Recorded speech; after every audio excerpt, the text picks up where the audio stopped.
Hi and welcome to today's Roundtable discussion brought to you by MultiChoice Namibia as part of our local content project, which we are dubbing Ombura. I'm Alzita Biekus and I am the Corporate Affairs Manager for MultiChoice. Joining me today is Victoria Sangime, Tim Hipschler, as well as Byron Joseph, three very influential people in the Namibian film industry, and we're going to dive into what it takes to make a film in Namibia.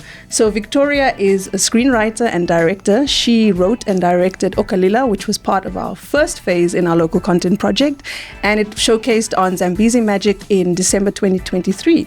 Definitely a fan favorite. Next to me is Tim Hipschler. He is an executive producer on our phase 2, Ombura, and he is part of the collective.com.na, actually a co-founder, 20 years in the industry, and also was part of the Handholder film, which also premiered last year on Showmax. And then finally, we have Byron Joseph. He is the chairperson of the Filmmakers Association of Namibia and is passionate about creating opportunities for Namibian creatives, both financially and creatively in the country. So welcome, guys. Let's dive in. Thank you. It's a pleasure.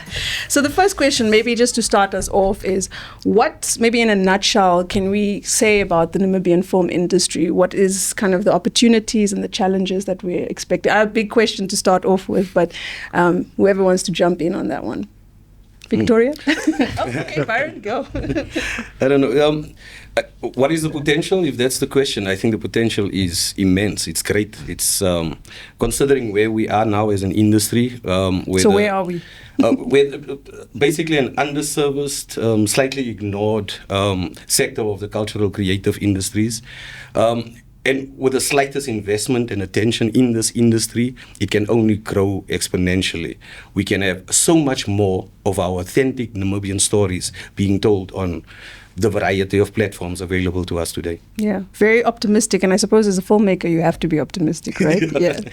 Victoria? I think we are in an interesting time as Namibian filmmakers. For many, many years, at least for the amount of time I've been in this industry, the only...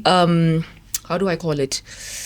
Periodic or consistent funder was the NFC, right? Mm-hmm. And now we have MultiChoice coming on board. So it's creating, it's placing a new, unique demand on the industry. And I think it's an exciting time to be part of the industry because now we need to step up, right? We need to step up and meet this new, unique demand that MultiChoice has brought to the table.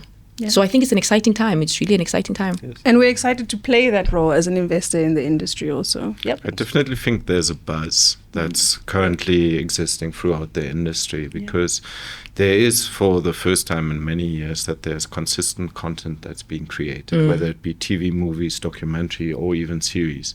And that your ideas that you might have on your own actually have a chance to reach a broader audience. And hey, it's been a lot of years that Byron and myself have been in this sector. And to actually really experience that is a great privilege and a source of excitement for the younger generation that's starting to enter the industry, right? If I could just jump in there, but probably also a source of excitement for the older generation. Yes. Because we've been starved of these opportunities ourselves for many years. But obviously, as Tom mentions there, it's also about these new talents coming in and the variety of content that they're producing now. I mean, we've got people with hundreds and thousands of followers that get millions of views online. So yes, the potential and the means or the abilities are here. We can do it. Yeah. It's very exciting. And I think the thing of a fledgling industry is that people get very innovative.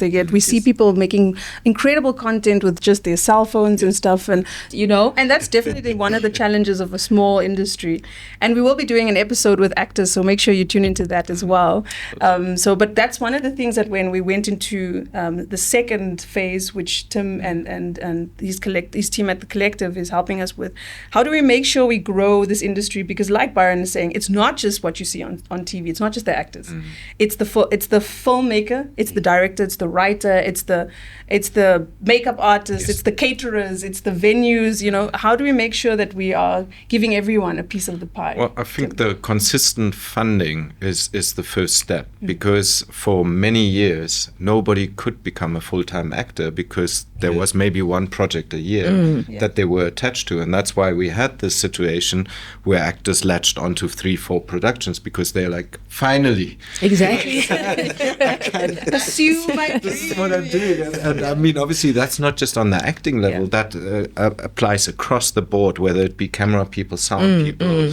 If you can't plan your year ahead and know that you have these amount of productions that you're going to work at, there's no market of Yes. people. Now we're starting to be in that direction where stuff is happening annually, where people can actually decide, okay, let's become professional actors. Let me take up this sound job and let me specialize in it, because I know I'll be recording on 5, 6, 7, 8 productions. Yeah. So that's definitely what I also mean by the buzz. The opportunities are starting to arise more and more. If I may add on that, Tom actually mentioned it to me now, that what we do is an art that you have to practice. Yes. I think that's very important. Yes. In building up that skill set to meet the demand, as you're mentioning there. But we need to practice it. And unfortunately, the opportunity to practice has been too few and far between. Half your most talented actors in the country are probably packing shelves in a supermarket somewhere. Work at the post. Work at the post office. And Dental assistants. Yes, it's true. Yes. Your gaffer is there. Yeah, for sure. And just, I like what you were saying on responsibility, because I feel like as the funder or the commissioning editors or commissioning channels, we also have a responsibility to improve every phase that we have. And I think we are trying to do that.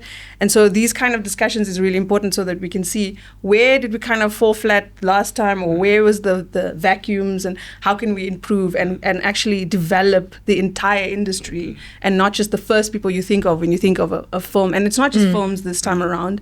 In Umbura, we're doing a lifestyle series and as well as a documentary. So that was something that came out because it's content, right? It's not just films, and we want to expand on that. So let's dive in a little bit on the creative process, because I'm sure some aspiring filmmakers or content creators will be tuning in. So take us kind of you're the screenwriter, so we'll start with you. The first steps when you're conceptualizing a film.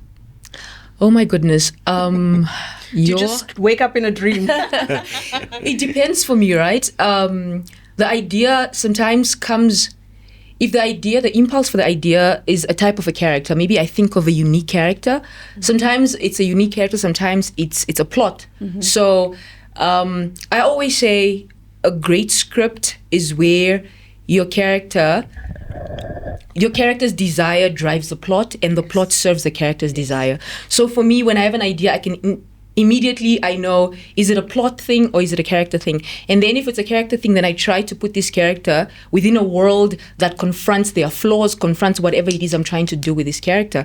And if it's a plot idea, the environment, the situation, then I think, what kind of character can I put in this world to where I can create a really good, synergy where the story is dramatically functional. So that's kind of how it works for me. So when you were doing there's a lot of maths yeah. for me, like, so when you were doing Okalila, which one was it? Was it the character or the plot that took kind of priority in the story? With Okalila, it was a plot. It was a water situation. It was a plot. I remember I read this article that talked about how these NGOs would come into villages and try to improve the villages, but they forget that when you come in with all these ideas, sometimes you forget that you are disrupting the social how do I call it? The social setup of the village, right? Yeah. And you don't realize these things. You're just focused on your development. It might be development for you, but what is it doing to the community? So it was plot. And then I had to think, okay, what kind Who of fits in there? Exactly, what kind of character can I put in this plot, and what kind of flaws can I give them to where this plot can confront those flaws, and then I can heal this character or make them a better person.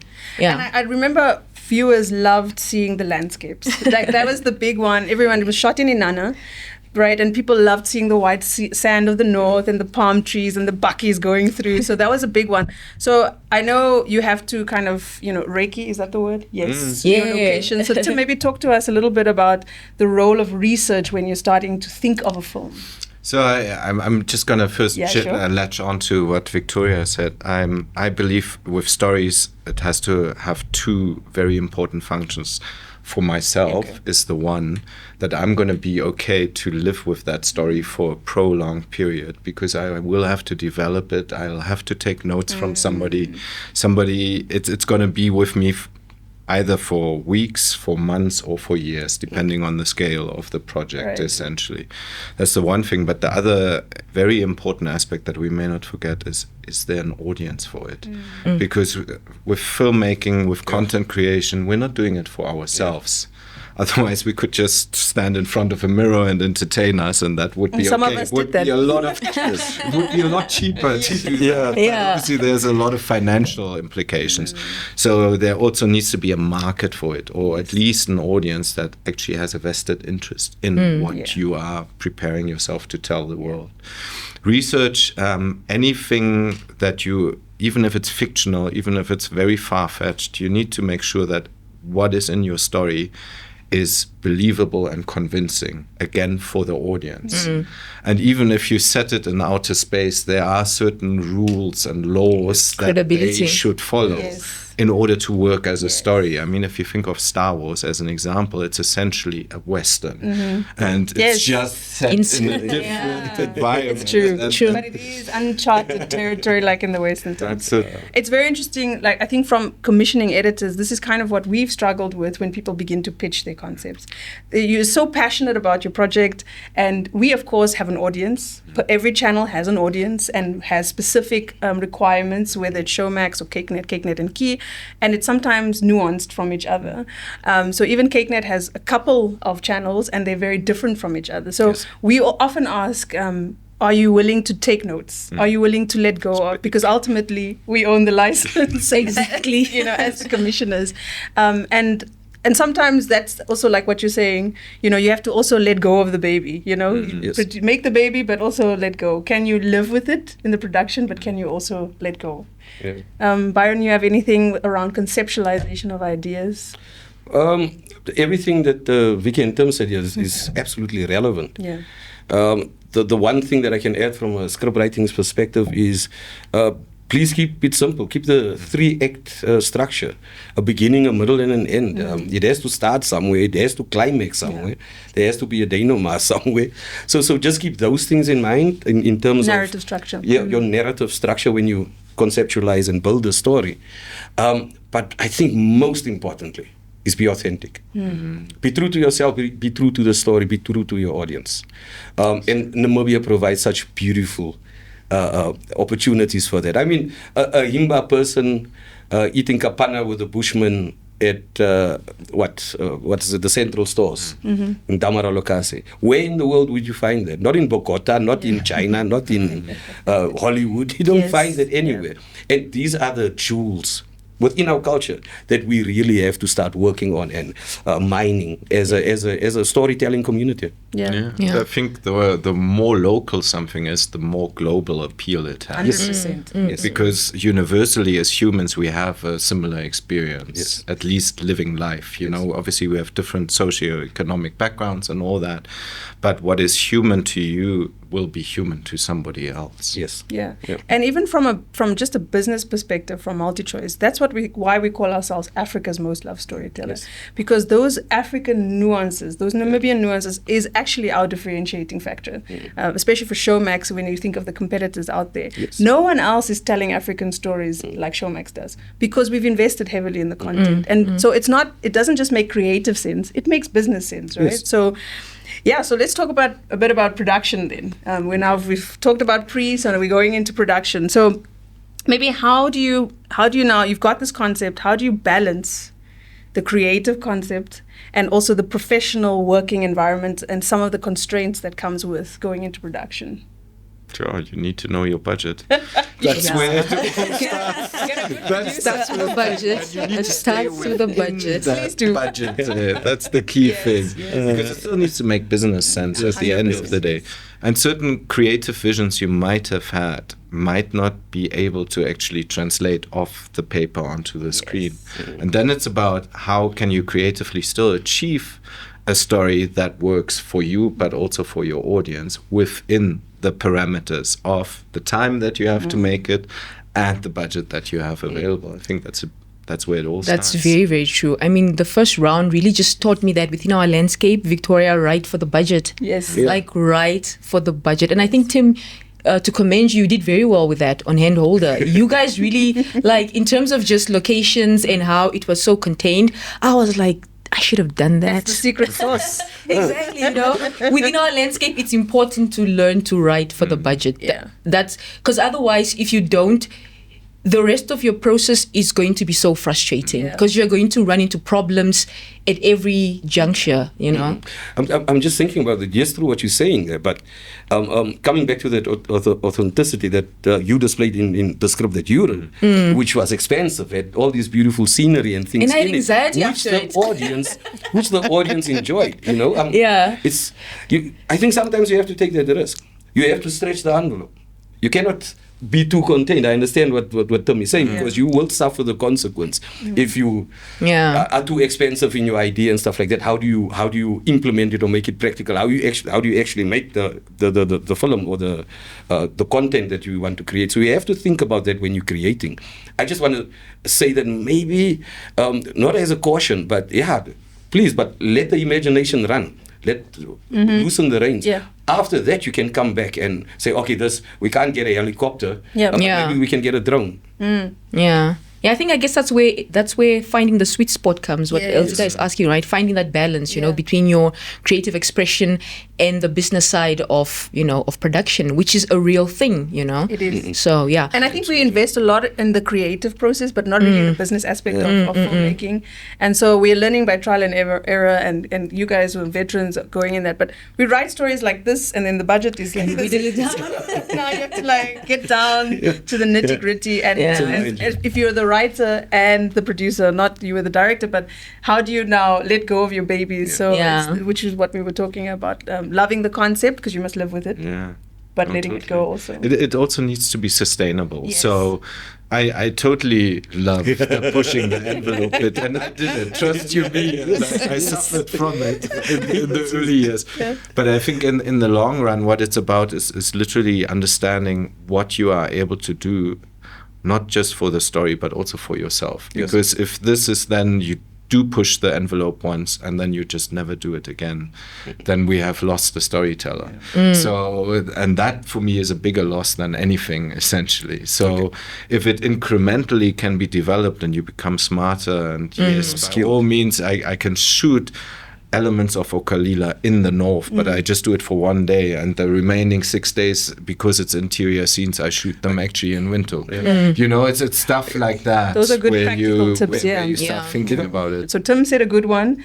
If there's, distant, because our country is big, and that eats away at the budget. So maybe some other things. Now we know the rules. No animals, no kids. There's stuff like that. Oh my goodness! Don't get me started on that, Elzita. But maybe some other practical tips for filmmakers who are considering and are good at the creative, but not so much on the business.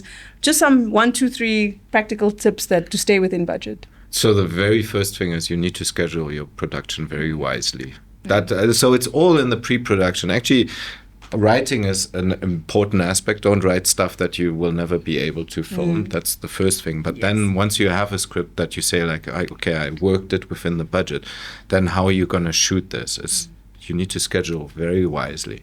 And I think often a mistake that sometimes we do is we think like we shoot something on a distant location, we have to shoot everything there. And actually you don't. Land of the Brave, which is a feature film I made 5 years ago. Also on Showmax. We only had 3 shooting days that were outside of Windhoek. But because we identified the key scenes where it matters to have that, then it all of a sudden looks like half the film was shot. Oh. Because the idea is you have to identify where are your interior scenes, because a lot of our storytelling happens actually indoors. With dialogues and scenes like that. And that you literally can shoot anywhere. You don't have to be 800 kilometers away from here in order to shoot interior. Yes. So it's starting to think like that. How can you bring the production as much as possible towards where you and your team and your actors And your are. resources are. And your resources on top of that.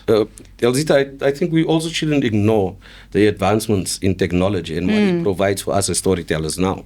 I mean, if you couldn't get a horse, now you can key in a horse. You don't even have to have a real horse. You can ask AI to create it for you. You know, this is the reality that we're in now. So we also have to include some of those aspects. Embrace, you mean? Embrace, yes. But in your thinking, when you're developing the story, from script writing side, but also when you're planning the story, because what Tim mentioned there in terms of the pre-production and the execution, eventual execution of the film, is those are the most important parts. Depending on how well or how much you invested in that, that really determines how well the production phase will go, which then determines how well the editing phase will go, which you understand, which determines the timelines and important factors like budget for the entire project.